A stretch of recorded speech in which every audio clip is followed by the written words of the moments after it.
He pulled the trigger. In an instant, everything changed. 33 hours later, Tyler Robinson was in custody, but the shockwaves of what he did were just beginning to ripple through the nation. Charlie Kirk, the 31-year-old co-founder of Turning Point USA, a prominent right-wing activist, was speaking at Utah Valley University on a bright Wednesday afternoon when a single shot ripped through the crowd. It was meant to silence him, and for a moment, it succeeded. The chaos that followed would haunt everyone who witnessed it, and the courtroom drama that would unfold in the coming months would be unlike anything anyone imagined. Can you picture that day? The campus buzzing with excitement, students streaming into the open-air event, cameras recording, microphones capturing every word of a speech meant to inspire, ignite, and rally. There was laughter. There were cheers. And then there was a shot. One loud, echoing, terrifying shot. It pierced the air and the hearts of everyone present. People screamed. Some ducked under tables. Others froze in disbelief. Amid the panic, Charlie Kirk fell. Some said they could hear the collective gasp of the crowd as if time itself had stopped. In those first terrifying minutes, confusion reigned. People didn't know where the shot had come from, who had fired it, or why. But one thing became immediately clear. Someone had targeted Kirk. Someone had made the conscious, deliberate choice to end a life in public, in front of dozens of witnesses. The authorities were called. Ambulances raced to the scene. Students and staff scrambled to provide first aid. But the damage was done. The energy of the crowd had shifted from anticipation to horror. Social media erupted. Videos of the shooting spread across Twitter, TikTok, and Instagram almost instantly. Within minutes, the world knew what had happened. And yet, the man responsible was still on the loose. Tyler Robinson had vanished into the chaos, blending into the panicked crowd, disappearing into the streets of Orem. For 33 hours, law enforcement raced against the clock, piecing together surveillance footage, witness statements, and digital breadcrumbs left behind. How do you track someone who disappears in an instant after committing a violent crime? How do you anticipate the next move of a person capable of such a calculated act? Authorities worked around the clock, reviewing camera angles from surrounding streets, gas stations, and nearby businesses. They traced cell phone pings. They contacted anyone who may have seen someone suspicious leaving the area. Every second mattered because time was running out. Then, just over a day later, the breakthrough came. Tyler Robinson was apprehended. The news hit headlines. The man who had taken a life in public was now in custody. But the story didn't end there. The next chapter was just beginning. One that would unfold in courtrooms, media coverage, and public discourse for months to come. And what happened inside that courtroom would shock even those who had followed the case from the beginning. Before we dive into the courtroom drama, it's important to understand who Charlie Kirk was and why this event mattered far beyond a single shooting. Kirk was not just a political activist. He was a polarizing figure, admired and hated in equal measure, a man whose words had inspired millions and angered just as many. His speeches were often fiery, his opinions uncompromising. To some, he was a beacon of conservative thought. To others, he represented a dangerous ideology. But regardless of political leanings, the fact remained: a life was taken. A father, a son, a friend, a leader in his community, gone. Imagine the anguish of those closest to him. Friends who had been with him just hours before. Family members who would never hear his laughter again. Colleagues at Turning Point USA who had spent years building an organization alongside him, suddenly faced with an unthinkable reality. And the students who had come to hear his message that day, their lives forever marked by witnessing something so tragic, so violent. The emotional impact rippled far beyond the immediate circle. Entire communities, both physical and virtual, were shaken to their core. But who was Tyler Robinson? What could drive a man to commit such a violent act in broad daylight? Was it ideology, personal grievance, or something deeper, darker, and harder to comprehend? These questions lingered in the minds of the public and investigators alike. Early reports painted a fragmented picture: a young man with a history that hinted at instability, a trail of online activity that suggested radical views, and a demeanor that, to those who knew him, might have seemed ordinary, even innocuous. But in reality, there was a storm brewing inside him, one that would explode with devastating consequences. As law enforcement worked tirelessly to piece together the moments leading up to the shooting, experts weighed in on what drives someone to commit such an act. Psychologists suggested a mix of anger, obsession, and perceived persecution. Online behavior analysts pointed to patterns of escalating rhetoric and fascination with violent scenarios. Friends and acquaintances, interviewed after the arrest, painted a confusing portrait. One moment, he was quiet, even reserved. The next, agitated, confrontational, perhaps hinting at plans that no one could have predicted. The tension between these contradictions added to the public's fascination and horror. Meanwhile, the media descended on Orem like a storm. News crews swarmed the campus, broadcasting live footage of students hugging each other, covering their faces, and crying openly. Social media was ablaze with speculation. Conspiracy theories, conflicting reports, and, tragically, misinformation spread almost as quickly as the verified facts. The narrative was being written in real time, and each new piece of information reshaped public perception. The urgency of accurate reporting collided with the human desire for immediate answers. And then came the anticipation of the trial. How would justice be served? Could it ever feel complete for Charlie Kirk's family? Would Tyler Robinson express remorse? Or would he remain defiant, challenging the system even as it closed in on him? These questions created a palpable tension that gripped the nation. Everyone wanted answers, but the answers, when they came, were far more dramatic than anyone could have imagined. What happened when Tyler Robinson finally faced a judge, a jury, and a courtroom full of witnesses is almost cinematic in its intensity. Cameras captured every flinch, every tremor, every glance exchanged across the room. The tension was electric. Even seasoned journalists described the scene as unlike anything they had ever witnessed. The man who had committed a public murder, who had eluded authorities for more than a day, was now powerless, confronted by the consequences of his actions. But the drama didn't stop at the verdict. It was in the moment when the judge read the life sentence, and Tyler Robinson collapsed, that the reality of his crime and its repercussions hit the entire courtroom and the nation with full force. Think about that for a moment. The killer, facing the finality of justice, crumpled to the floor. Was it fear, shock, regret, or simply the undeniable weight of a life destroyed, and the life he had taken? The images of that collapse spread rapidly, becoming iconic symbols of a trial that had captivated millions. Public reaction ranged from relief that justice had been served to a morbid fascination with Robinson's reaction. And in the background of all this, Charlie Kirk's absence was deeply felt. The life that had been full of ambition, controversy, and energy was now a memory, mourned and celebrated in equal measure. This story is not just about a murder. It is about a sequence of choices, each with consequences that spiraled out of control.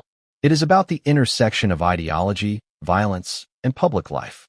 It is about how a single act of violence can alter the course of communities, families, and even political movements. And it is about what comes next: the investigation, the trial, and the unfolding aftermath that continues to reveal hidden truths, unanswered questions, and shocking revelations that nobody could have predicted. So as we begin this journey into the tragic events surrounding Charlie Kirk's death, Tyler Robinson's arrest, and the courtroom drama that followed, ask yourself, what drives a person to commit such a public, deliberate act of violence? How does a society respond when the line between ideology and action is violently crossed? And what happens in those critical moments when justice finally confronts those who have broken it? The morning of Charlie Kirk's final public speech began like any other on the Utah Valley University campus. Students poured into the quad, coffee in hand, earbuds dangling, backpacks slung over shoulders.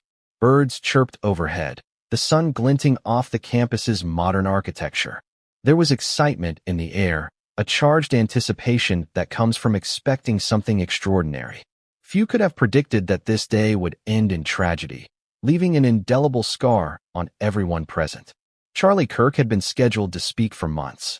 The event had drawn national attention, with news outlets covering his arrival, supporters lining up early, and security teams coordinating meticulously. His speeches often ignited fervent debates, both online and in real life, and this day was no different. Students, faculty, and local residents gathered with mixed feelings. Some thrilled to hear his message, others skeptical, anticipating controversy. But no one anticipated violence. Kirk arrived, waving to the crowd, a confident smile plastered across his face. His voice, always commanding, echoed through the speakers as he began his address. He spoke of activism, responsibility, and political engagement, drawing applause and nods from supporters. Cameras clicked. Smartphones recorded. For a moment, the event was a textbook example of civic engagement, a gathering of minds, discussion, and debate. But outside the controlled environment of the podium and the microphones, a different scene was unfolding. Tyler Robinson had been moving through the crowd, blending seamlessly. He appeared, at first, just another attendee. Jeans, hoodie, backpack, nothing to distinguish him. Yet inside him, a storm was brewing. Witnesses later described him as tense, eyes darting, hands fidgeting. Some noticed him lingering near the edges of the crowd. Others caught a glimpse of him moving with purpose, though no one suspected the deadly intent behind his calm exterior. Minutes passed. Kirk continued speaking, his charisma and energy filling the space. Laughter bubbled here and there. Cheers erupted from the crowd. Robinson edged closer. His focus, unwavering, was on the target. He had planned this, rehearsed the moment in his mind countless times, anticipating reactions, movements, and opportunities. The details were chilling. A man capable of calculating the trajectory of a bullet in a public setting, timing it with precision, and then vanishing into chaos. The meticulousness of it all would later haunt investigators. And then, the shot. One loud, singular crack that seemed to split the world in two. Time froze. Students screamed, ducking behind chairs, some sprinting toward exits, others frozen in place. Kirk fell, the microphone clattering to the ground beside him. Screams intensified. Chaos reigned. The campus transformed in an instant from a center of debate and enthusiasm into a battlefield of fear and confusion. Security personnel reacted immediately. Some tackled Robinson, or what they thought might be him. Others tried to shield students. Panic spread as people trampled over backpacks, knocking over tables, spilling water and coffee in their rush to escape. The sound of sirens in the distance was drowned out by screams, cries, and the echoing shock of disbelief. Witnesses would later describe a surreal scene, the kind of moment that sticks in memory, permanently etched in the minds of those who survived. Emergency responders arrived swiftly.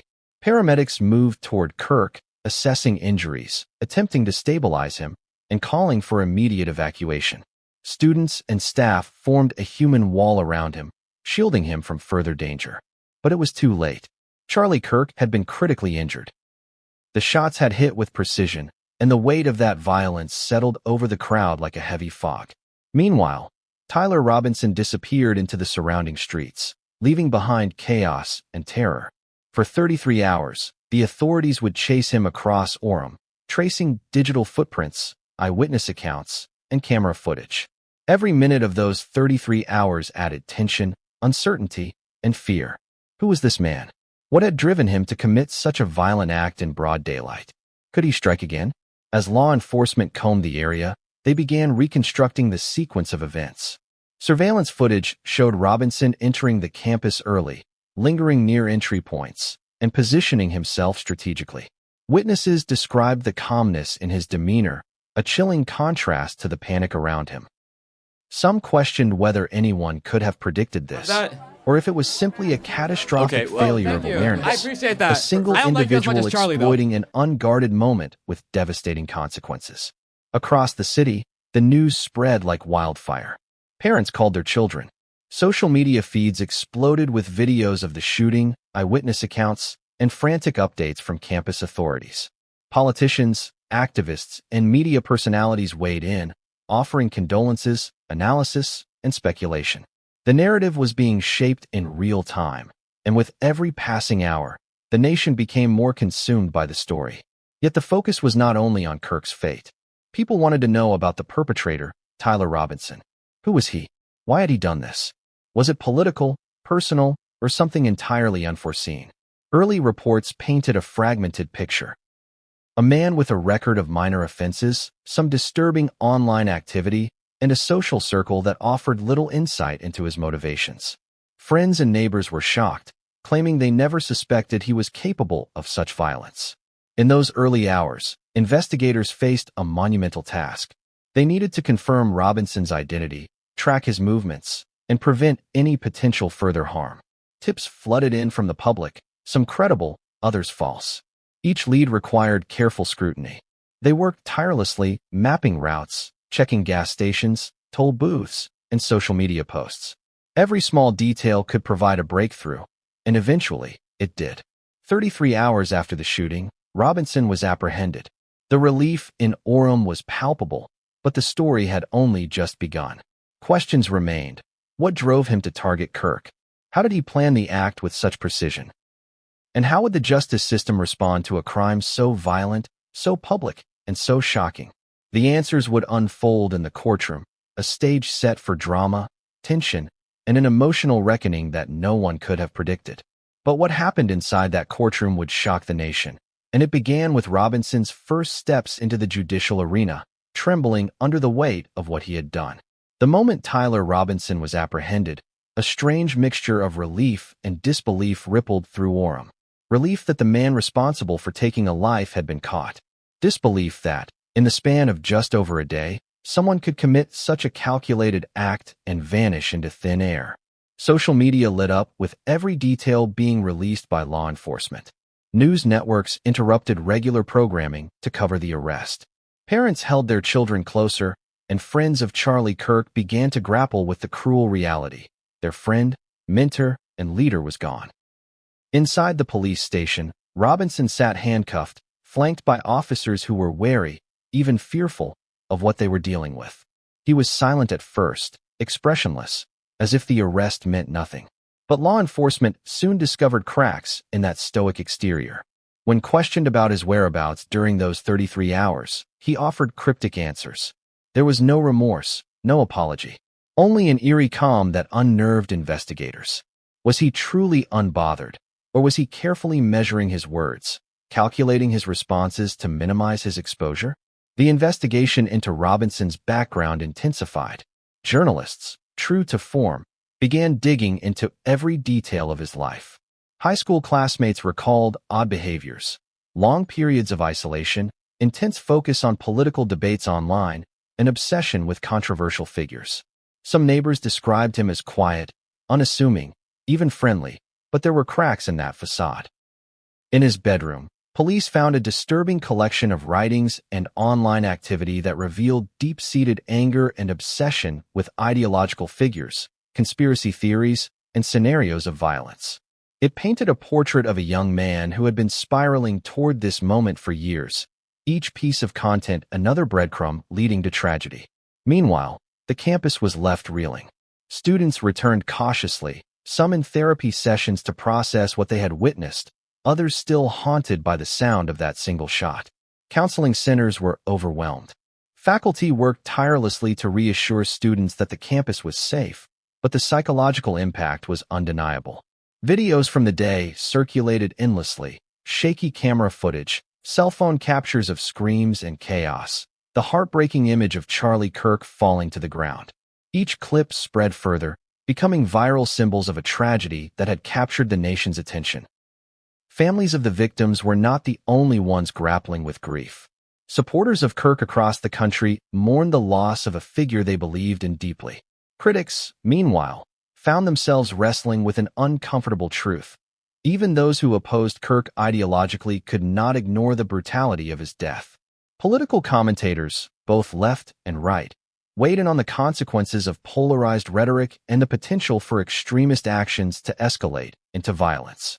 It sparked a nationwide conversation about security at public events, the responsibility of public figures, and the fragility of life in an age where ideological differences can erupt into deadly confrontation. The law enforcement narrative took center stage.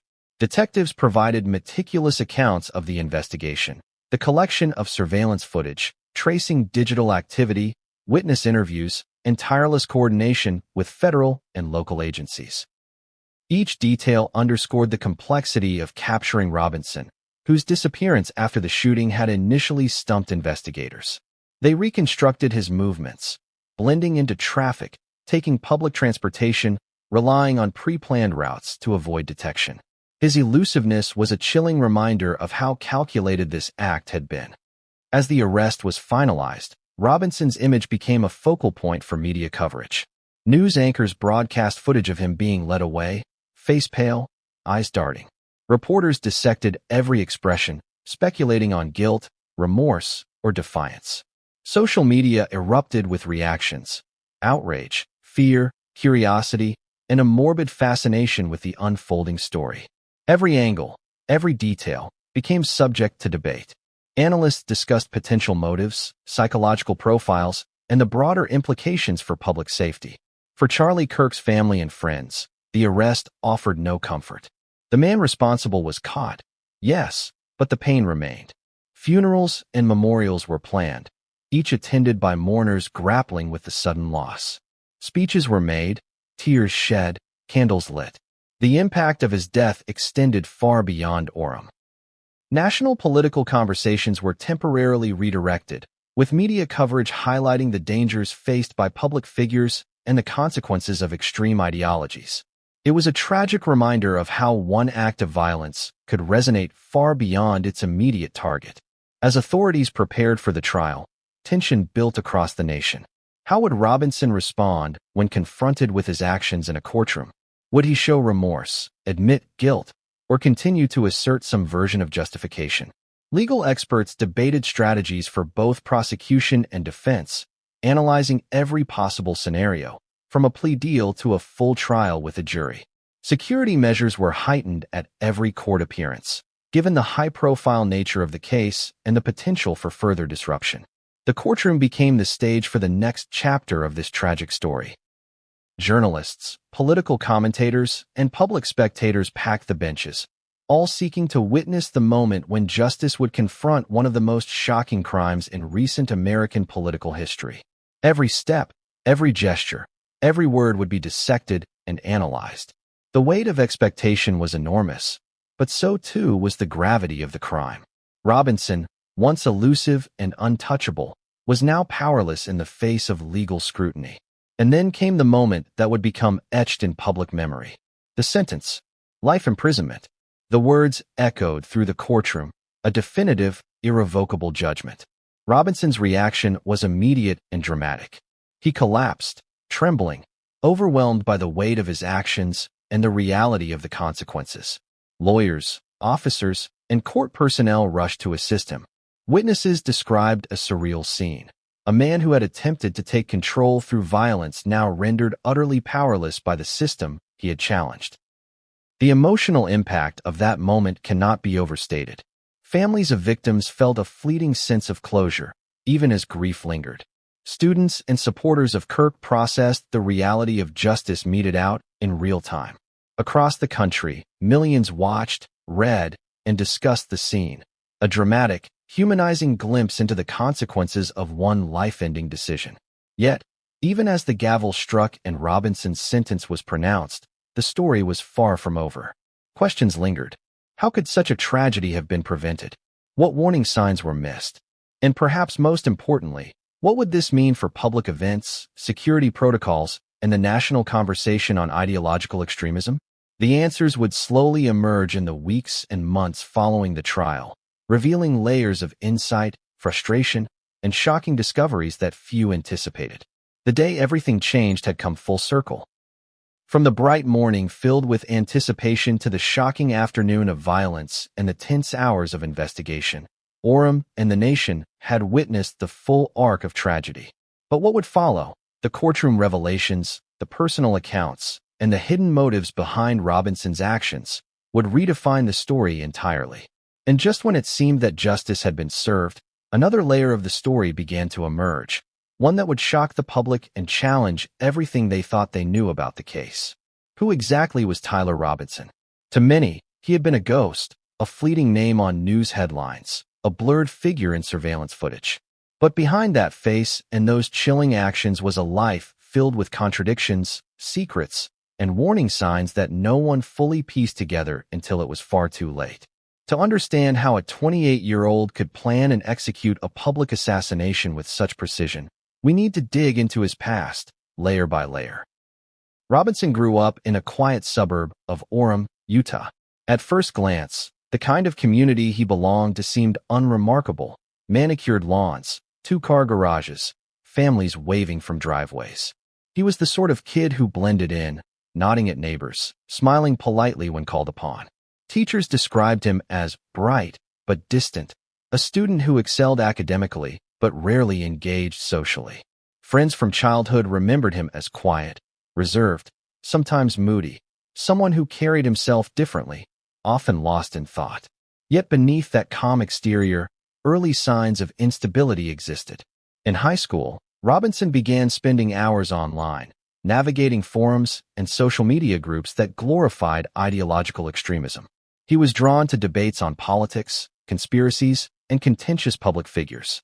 Initially, these were just hobbies, harmless curiosities, but over time, they became an obsession. Analysts would later describe this as a classic case of radicalization.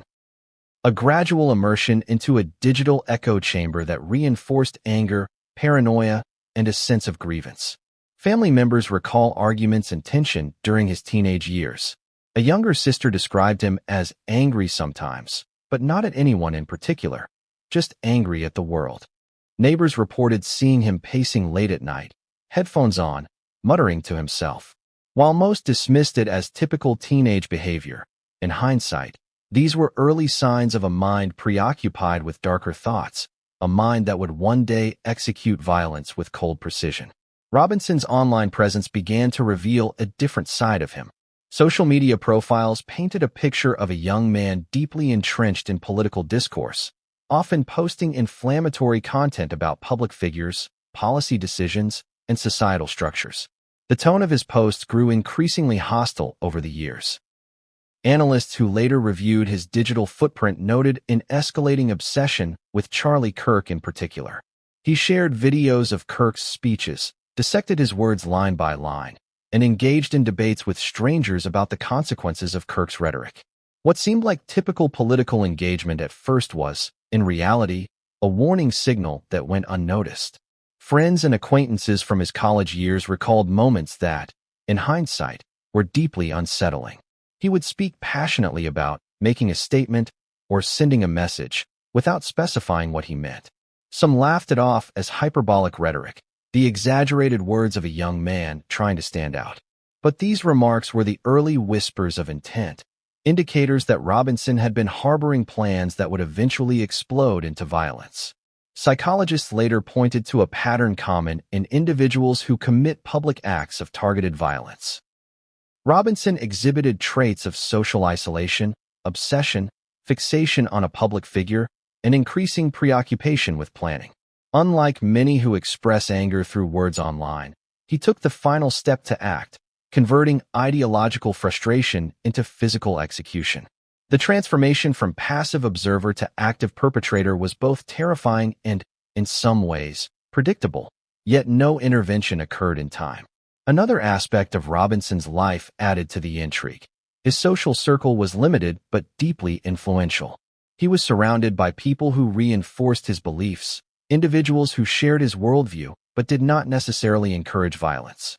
Yet the echo chamber effect was strong, magnifying grievances, amplifying paranoia, and eroding empathy. When someone becomes isolated in their ideology, connections to reality can distort, and boundaries between acceptable behavior and criminal action blur. Robinson's online community became a mirror, reflecting and reinforcing his increasingly dark intentions. Even his employment history hinted at underlying issues. He held a series of low-level jobs, mostly part-time or short-term positions, where he often clashed with supervisors and co-workers. Complaints of erratic behavior, mood swings, and difficulty following instructions were documented, but none suggested he was capable of premeditated murder. Yet these professional struggles added to a growing sense of personal inadequacy and resentment, emotions that would later manifest in a violent, public act. The day of the shooting, however, demonstrated his capacity for meticulous planning. Robinson had studied the campus layout, the timing of events, and security protocols. Every step he took was calculated to maximize impact and minimize his immediate risk of capture. Investigators would later piece together a timeline showing him scouting locations weeks in advance, rehearsing escape routes, and even monitoring Kirk's social media for clues about appearance and speech topics. The chilling precision suggested not a momentary lapse of judgment, but a long-festering plan, refined over months. Family and friends struggled to reconcile the quiet, sometimes awkward young man they knew with the individual who could stand in a public space and shoot a prominent figure without hesitation. The contradiction was stark. How could someone so unassuming harbor the ability to commit an act so extreme? The answer lay in the gradual accumulation of obsession, resentment, and isolation, a psychological trajectory that went unnoticed until it was irreversible. Experts analyzing Robinson's profile highlighted the role of digital radicalization. The forums he frequented and the videos he consumed reinforced a skewed worldview, one where violence was a conceivable form of expression and public figures were tangible targets for retribution. In many ways, his transformation mirrored warning signs seen in other high-profile cases: ideological fixation, preoccupation with a public figure, increasing social withdrawal, and meticulous planning. As the courtroom proceedings loomed, Robinson's hidden life began to unfold publicly. Testimonies revealed snippets of his upbringing, his obsession with political ideology, and the digital breadcrumbs he left behind. Every revelation added to a growing understanding of the man behind the bullet, a man whose outwardly normal life concealed a deeply troubled mind. And yet, despite the wealth of information, questions remained. Could intervention have prevented the tragedy? Were there warning signs ignored or dismissed? And most disturbingly, what was Robinson thinking in those final moments before he pulled the trigger? No one could answer that definitively, leaving a chilling void in the narrative. As the public grappled with these questions, one thing became clear. Understanding Tyler Robinson's hidden life was not merely an exercise in curiosity. It was a critical step in preventing future tragedies, a window into how ordinary lives can conceal extraordinary danger, and a stark reminder that violence often comes from the most unexpected places. But what came next? The courtroom confrontation, the moment Robinson faced the consequences of his actions, and the dramatic collapse that would shock the nation, was about to reveal the most astonishing chapter yet. The courtroom was packed, more than it had ever been for a trial in Orem's federal courthouse. Rows of benches were filled with spectators, journalists, family members, and curious onlookers, all eager to witness a moment that would forever etch itself into the annals of modern American legal history. The air was thick with tension, a mixture of anticipation, fear, and sorrow. This was the stage on which Tyler Robinson, the man who had killed Charlie Kirk, would finally be held accountable, and the world was watching. As the trial began, cameras panned across the courtroom. Every face told a story. There was Kirk's grieving family, still fragile from the sudden loss, eyes red-rimmed and fixed on the defendant. Friends and supporters of Kirk whispered prayers, holding hands, seeking comfort in each other. The public, glued to live feeds, analyzed every detail: Robinson's posture, the angle of his gaze, the smallest twitch of his hands. Was he defiant? Remorseful? Nervous? To the casual observer, the man seemed unervingly calm, almost detached, a stark contrast to the chaos he had unleashed. The prosecution opened with a vivid recounting of the events that led to Kirk's death. Their words painted a scene so vivid it was as if the audience could hear the gunshot echoing across the open-air amphitheater of Utah Valley University. They described the shock, the panic, the terror of the witnesses, and the immediate response by law enforcement. Every detail was calculated to highlight the premeditation, the deliberate nature of the act, and the irrevocable harm done. This was not a crime of passion, the lead prosecutor said. This was a calculated act of political violence. Tyler Robinson planned this, executed it, and must be held accountable to the fullest extent of the law. Then the defense took the floor. The lawyer painted a different picture, one of a troubled young man, a life marked by social isolation, online radicalization, and psychological strain. "We are not here to excuse the act," the defense said, voice steady, "but to contextualize it. Tyler Robinson is a human being who became trapped in his own mind. He was influenced, manipulated by forces online, and failed by a society that did not see his distress.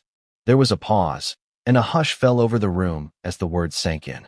Were these just empty justifications, or was there a deeper truth being revealed? Witnesses began to testify.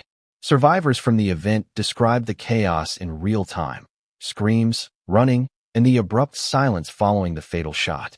Security personnel recounted the frantic pursuit of Robinson in the hours following the attack.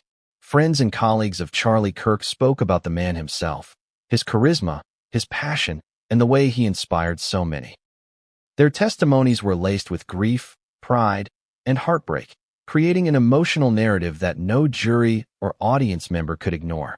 Then came the digital evidence. Investigators presented a timeline of Robinson's online activity, forum posts, private messages, and research he had conducted on Kirk's movements. Each digital breadcrumb revealed a calculated obsession. The evidence was chilling. It showed a trajectory of radicalization that had gone unchecked, culminating in the fatal act.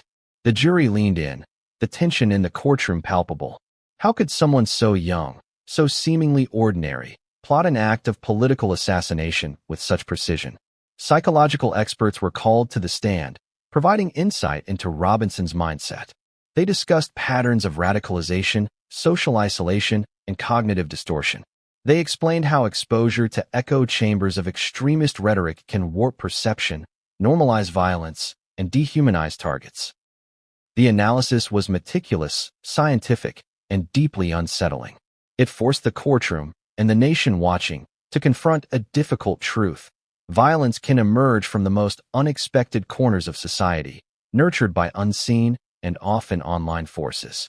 Robinson's own testimony was brief but striking. He chose his words carefully, often speaking in monotone, with little visible emotion. When asked why he committed the act, he offered cryptic explanations: grievances with ideological figures, a desire to make a statement, and feelings of marginalization. To some, it was chillingly candid. To others, it was an attempt to deflect full responsibility. The ambiguity only heightened the drama in the room. As the trial progressed, tension built toward the climax, the sentencing phase. Attorneys delivered impassioned closing arguments. The prosecution reminded the jury of the irreparable harm caused, of a life ended prematurely, of a community traumatized. Charlie Kirk will never speak at a podium again, they said. But the consequences of this act extend far beyond that. Tyler Robinson's actions demand accountability for the victims, for the society, and for justice itself. The defense, in contrast, urged the jury to consider mitigating circumstances: Robinson's age, mental health, and the influence of online radicalization. They appealed to human compassion, urging the jurors to balance justice with understanding. This young man's life is not irredeemable, they said. He has the potential for rehabilitation, but he must first face the consequences of his actions. And then came the verdict. The judge's gavel struck with deafening authority. Robinson was found guilty on all counts. Life imprisonment without parole. The words resonated through the courtroom like a hammer. For a moment, time seemed suspended. Witnesses gasped, some wept quietly, and journalists scribbled frantically. This was the legal closure, the societal acknowledgement that a grave wrong had been righted, but the emotional impact was still raw and unresolved. Then the unthinkable happened. Robinson collapsed. His body crumpled to the floor, trembling violently as court officers rushed to assist him. Cameras captured every second, every reaction. The man who had shown so little emotion during the trial was suddenly exposed in the most vulnerable way possible. Medical personnel attended to him, lifting him to a chair, checking vitals, and providing oxygen. Observers were left stunned. The same person who had meticulously planned and executed a murder was now utterly powerless before the consequences. The courtroom was silent, but not from calm. It was the kind of silence that comes from collective shock. Everyone present, from the grieving family to the curious journalist, felt the weight of the moment. Justice had been delivered, but the human drama was far from over. Emotions ran high, questions remained, and the ripple effects of the trial began to spread into communities, social media, and political discourse. Across the nation, viewers followed the live broadcasts with a mix of fascination and horror. Analysts debated the collapse, speculating on the psychological and physical reasons behind it. Was it shock, guilt, remorse, or simply the sudden confrontation with reality? Every theory sparked discussion, controversy, and further media coverage, amplifying the reach of the trial's dramatic moments. But the courtroom drama was just the beginning. Hidden details, previously undisclosed motives, and the personal toll on both the victims' families and Robinson's own support system would soon emerge. What seemed like closure would gradually reveal cracks in the narrative, shocking revelations that no one, not even those closest to the case, could have anticipated. And just when it seemed that justice had been finalized, another astonishing twist was about to surface. A secret that would challenge everything the public thought they knew about Tyler Robinson and the events that led to Charlie Kirk's death. At first glance, Tyler Robinson's actions seemed inexplicable. A 28-year-old man, barely on anyone's radar, had shot and killed Charlie Kirk, a nationally recognized figure. The act appeared sudden, almost senseless.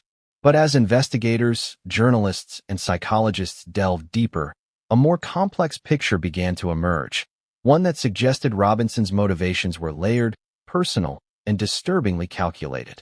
To understand the why behind the act, we must go back several years, into a timeline of events and influences that shaped Robinson's worldview.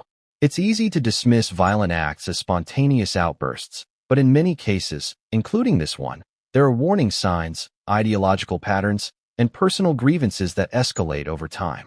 In Robinson's case, each factor compounded the others, creating a perfect storm of anger, obsession, and opportunity. Robinson's fixation on Charlie Kirk began online. In forums dedicated to political debate, he would post critiques of Kirk's speeches, often harsh and laced with personal attacks. These posts were dismissed by moderators as typical internet trolling, but they reflected a deeper resentment. According to digital analysts who examined his activity, Robinson's obsession grew from casual critique to active monitoring. He tracked Kirk's appearances, dissected his public statements, and engaged in heated debates with strangers over perceived hypocrisy or ideological bias. But ideology alone does not kill.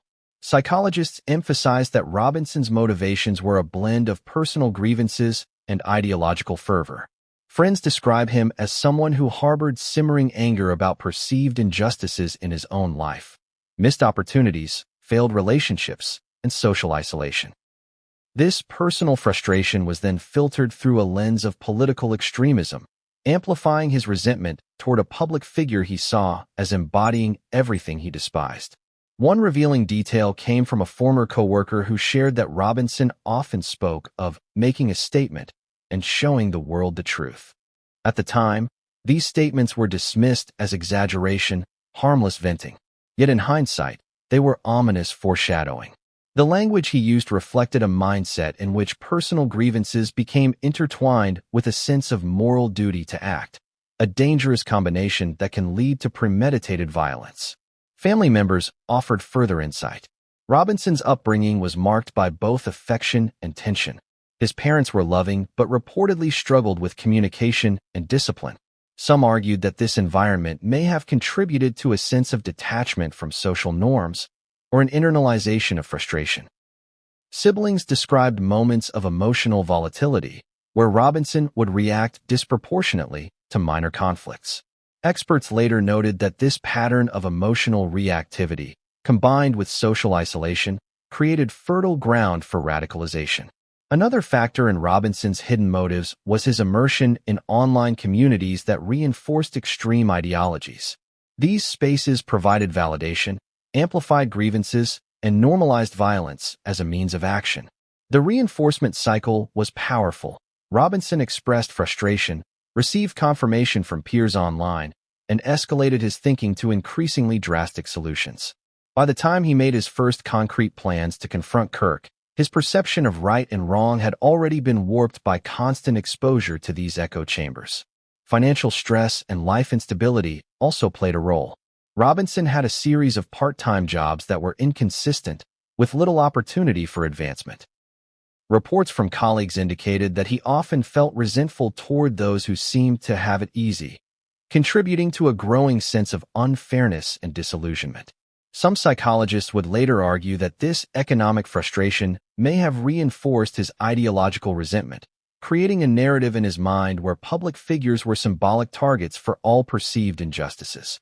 Interestingly, investigators uncovered a series of notes and journal entries in Robinson's apartment that offered a glimpse into his mindset. The writing was meticulous, almost obsessive. He outlined not only his ideological critiques of Kirk, but also personal narratives about power, control, and retribution. The entries suggested a man wrestling with a dual identity, outwardly quiet and unassuming, inwardly consumed by anger and a desire for notoriety. Reading these notes, one could see the transformation from ordinary grievance to the final act of extreme violence. Even the choice of location for the attack carried symbolic weight. Utah Valley University, where Kirk was speaking, was a public and high-visibility venue. Robinson's planning indicated he wanted the act to be seen, to shock, and to leave an imprint on society. Experts later described this as a hallmark of individuals who commit public acts of targeted violence. The need not only to act, but to have that action recognized, validated, and remembered. There were also elements of resentment toward specific networks and institutions surrounding Kirk. Robinson felt, according to later reports, that organizations like Turning Point USA represented elitism, influence, and unchecked power. In his mind, attacking Kirk symbolized striking at a system he perceived as unjust, a dramatic, though morally and legally indefensible, attempt to assert agency.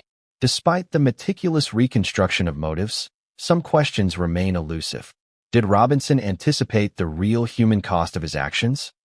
Did he feel remorse before or after pulling the trigger?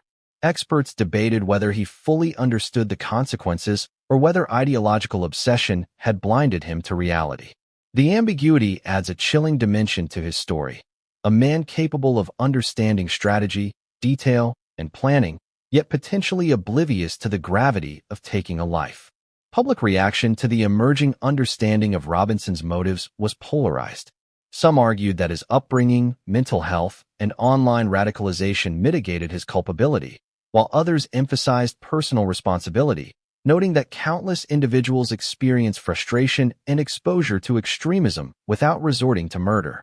Social media exploded with discussion, analysis, and controversy, fueling ongoing debates about the role of online spaces in shaping violent behavior. One aspect that drew particular attention was the intersection of ideology and personal grievance. Robinson's act was not random, it was targeted. But the motivations were not purely political. They were deeply personal, intertwined with psychological, social, and environmental factors. This complexity forced society to grapple with uncomfortable questions. Could this have been predicted? Could it have been prevented? And perhaps most haunting of all, what drives an ordinary person to cross the ultimate line? As investigators continued to piece together the puzzle, new information surfaced that added further complexity. Uncovered communications suggested that Robinson had at least contemplated the implications of his actions, perhaps even anticipating the manhunt that would follow. Evidence emerged that he had researched legal consequences, police response times, and escape routes, a chilling indication of foresight and deliberation.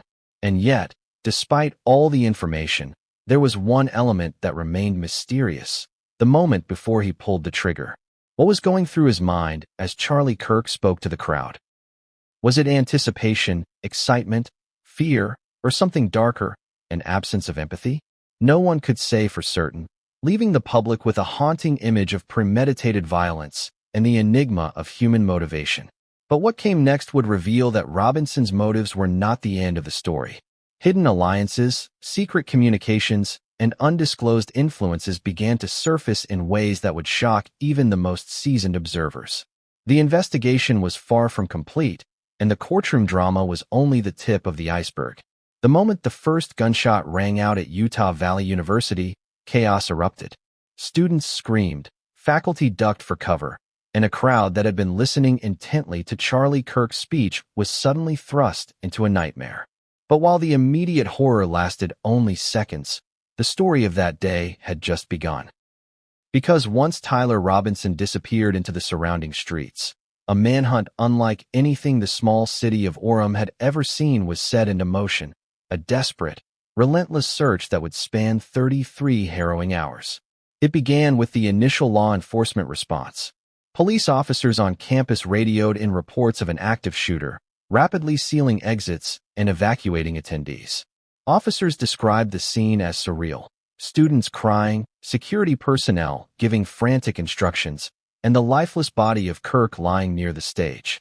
First responders immediately began triaging the injured and securing the perimeter, but Robinson was already gone, blending into the surrounding neighborhoods. As news of the shooting spread, social media erupted. Videos filmed by witnesses surfaced within minutes, showing the panic and confusion in real time. Footage of students sprinting, backpacks dropping, and people crying circulated on Twitter, TikTok, and Facebook. Within hours, the narrative had shifted from a local tragedy to a national shockwave. Journalists, political commentators, and concerned citizens dissected every angle, speculating on motive, identity, and location. Meanwhile, law enforcement initiated a citywide lockdown. Checkpoints were established on main roads, schools were put on alert, and local residents were advised to remain indoors. The hunt was meticulous and methodical. Police deployed K-9 units to track scent, reviewed traffic camera footage, and coordinated with neighboring jurisdictions. Officers recounted the intensity of the operation. Every possible exit route, every alleyway, every shadow became a point of scrutiny. The first lead came from a witness who had seen Robinson fleeing the scene, carrying a dark backpack. Officers immediately pursued, but Robinson was fast and familiar with the area. Over the course of the next several hours, police scoured parking lots, residential streets, and wooded areas, but he seemed to vanish like smoke. Each moment that passed heightened tension. The longer he remained at large, the greater the fear that more violence could occur. Public anxiety mounted. Parents called schools. Local businesses locked doors. The mayor issued statements urging calm while emphasizing the seriousness of the threat. Meanwhile, online communities speculated wildly about Robinson's whereabouts and intentions, amplifying the sense of urgency and dread. Every sighting report, accurate or not, fueled the tension, forcing law enforcement to verify and investigate multiple leads simultaneously. As night fell, the manhunt took on an almost cinematic intensity. Floodlights illuminated streets and parks, drones hovered overhead, and officers combed areas block by block. Residents reported helicopters circling overhead and officers pounding on doors, searching for clues. The 33-hour pursuit tested the limits of local law enforcement, with coordination, endurance, and strategy all pushed to their limits. Inside the command center, investigators pieced together Robinson's movements. Digital forensics played a key role. Cell tower pings, social media activity, and GPS signals helped narrow potential locations. Each piece of information was cross-referenced, creating a dynamic map of possible escape routes and hideouts. Law enforcement knew that the window for capture was shrinking. The longer Robinson evaded them, the more dangerous the situation became. At the same time, a psychological profile was constructed to predict Robinson's behavior. Experts suggested that he might try to hide in familiar areas, seek help from sympathizers online, or even attempt to flee the city entirely. The profile emphasized caution. He was not only dangerous, but also intelligent and methodical. Officers were briefed on potential strategies, the risk of confrontation, and the psychological tactics needed to encourage surrender. Then came the critical break. At approximately hour 28 of the manhunt, a tip from a local resident led police to a small apartment complex on the outskirts of Orem. Surveillance footage confirmed that Robinson had entered one of the units. SWAT teams were deployed, the area cordoned off, and negotiations began. Officers attempted to establish contact through phone calls and loudspeaker announcements, urging Robinson to surrender peacefully. Inside, he remained silent. The tension outside the building was palpable, every second stretching into an eternity. Finally, after hours of careful negotiation, Robinson emerged. The moment was chaotic and intense. Officers shouted commands, weapons trained, and a crowd of journalists documented every second. Robinson was handcuffed and escorted into a police vehicle. He was alive, breathing, and compliant. But the emotional release of the moment was overwhelming for all involved. Officers recounted the mix of relief, triumph, and lingering fear that accompanied the capture. The aftermath of the manhunt was immediate and profound. Students, staff, and witnesses breathed a collective sigh of relief. Families of victims could finally begin to process the initial trauma without the additional fear of an at-large shooter. Yet the psychological scars of the 33-hour ordeal were deep. Communities struggled with anxiety, post-traumatic stress, and questions about safety, vigilance, and the radicalization of young people in modern society. Robinson's capture also set the stage for the next chapter in the narrative, the legal battle that would expose the depths of his planning, the motives behind his actions, and the emotional fallout for the Kirk family. The 33-hour manhunt had ended, but the story was far from over. Courtroom battles, media scrutiny, and public debate would bring new revelations, shocking testimonies, and hidden truths to light. And just as the nation was beginning to grasp the magnitude of the manhunt, another startling discovery emerged. Evidence that hinted Robinson may not have acted entirely alone in his preparation. A series of encrypted messages, overlooked in the initial digital sweep, suggested connections that law enforcement had yet to fully unravel. The implications were chilling, and they promised to transform the public's understanding of the case entirely. The capture of Tyler Robinson marked the end of the manhunt, but it was only the beginning of an intricate web of investigation that would expose the full scope of the crime. As law enforcement secured Robinson, forensic experts and cybercrime units immediately descended on his digital footprint. Laptops, smartphones, cloud storage, and even obscure messaging apps became battlegrounds where every file, chat, and click could reveal critical pieces of the puzzle. What emerged was not only a chilling record of premeditation, but a glimpse into the mind of a killer, his obsessions, and the network, real or imagined, that influenced him. Investigators first focused on Robinson's devices, meticulously combing through emails, texts, and encrypted messages. Early analysis revealed a pattern of increasingly erratic behavior. Months before the shooting, Robinson had begun communicating with online communities that discussed taking action against public figures. These forums, often hidden and difficult to trace, operated on the fringes of the internet. They provided validation for extreme thoughts, shared tactical advice, and, in some cases, glorified violent action. Robinson's engagement with these groups intensified over time, reflecting a progression from ideology to intent. One email, discovered buried in his sent folder, stood out. Addressed to an anonymous recipient, Robinson wrote about making a statement and showing the world who holds the power. Investigators noted the calculated language. It wasn't mere venting, it was planning. The email included detailed observations about Kirk's schedule, travel routes, and public appearances. It demonstrated that Robinson had not acted on impulse. Every step was considered, rehearsed, and timed for maximum impact. Perhaps most disturbing were the encrypted messages found on an obscure messaging app. These messages indicated that Robinson had been documenting potential escape routes, analyzing police response times, and even speculating on the likely public reaction to an attack. The level of foresight was alarming. In psychological terms, it reflected what experts call instrumental aggression, deliberate, goal-oriented violence aimed at achieving a specific outcome. In this case, that outcome was not only the death of a target, but also the creation of a spectacle, an event that would resonate far beyond the immediate location. Digital forensics also revealed a trove of research files stored on his laptop. PDF files, spreadsheets, and browser bookmarks outlined Kirk's organizational affiliations, ideological statements, and prior speeches. Robinson had cross-referenced news articles, social media posts, and public records to construct a detailed dossier. Every detail, from Kirk's travel plans to speaking engagements, was cataloged meticulously. This wasn't the work of someone acting on a sudden whim. This was methodical, obsessive planning. Further investigation into Robinson's online presence uncovered a series of blogs and comment threads where he openly debated the morality and effectiveness of violent acts in society. What began as philosophical musings gradually turned into tactical discussions.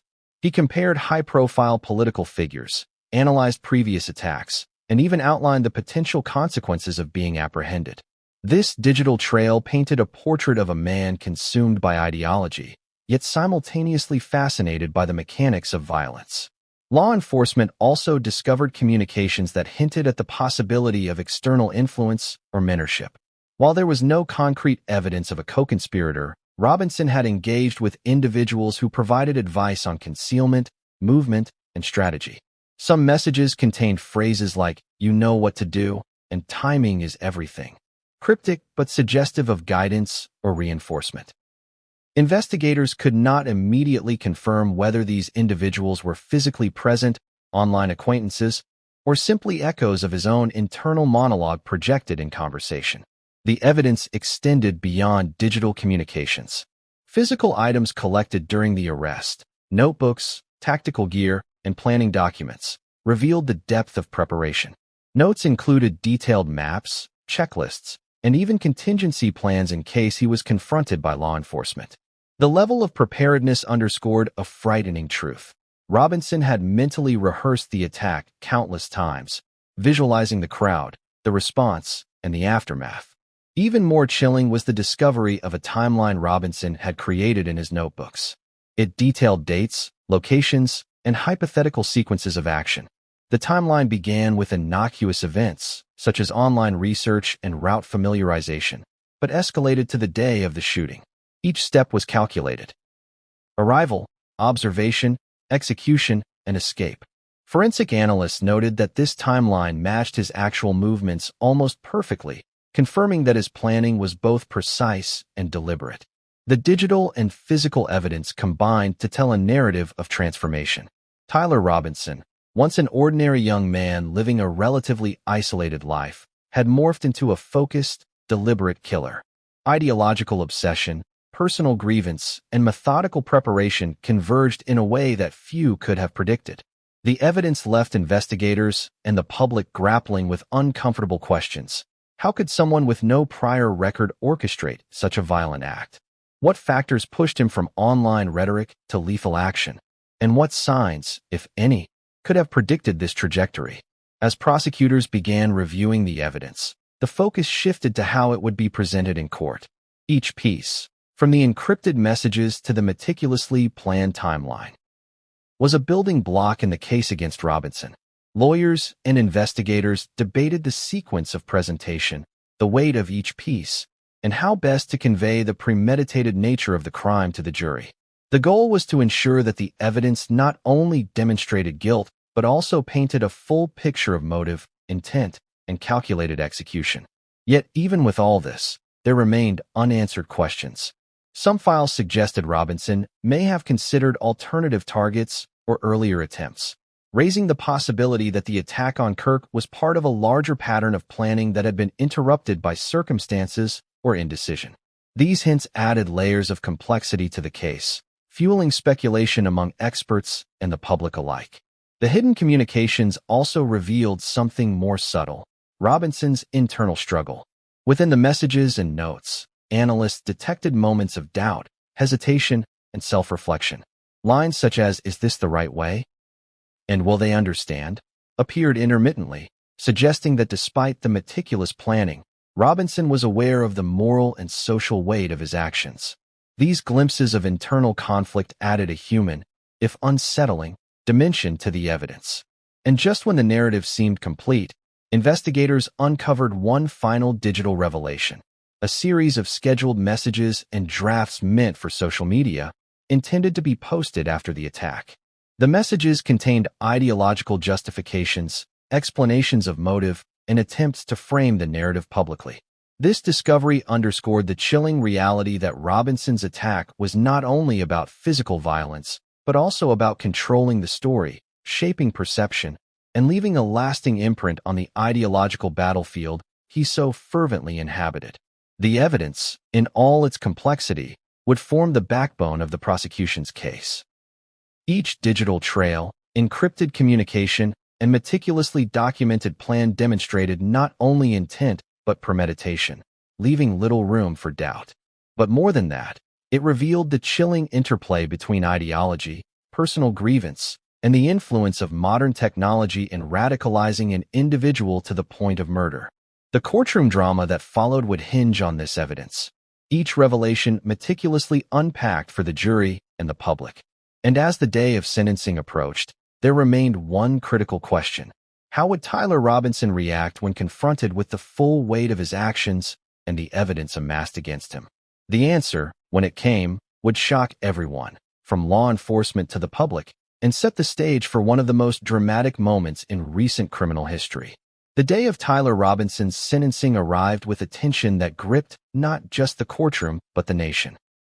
The trial had been followed intensely by the media, with every development dissected, every testimony replayed, and every piece of evidence analyzed in real time.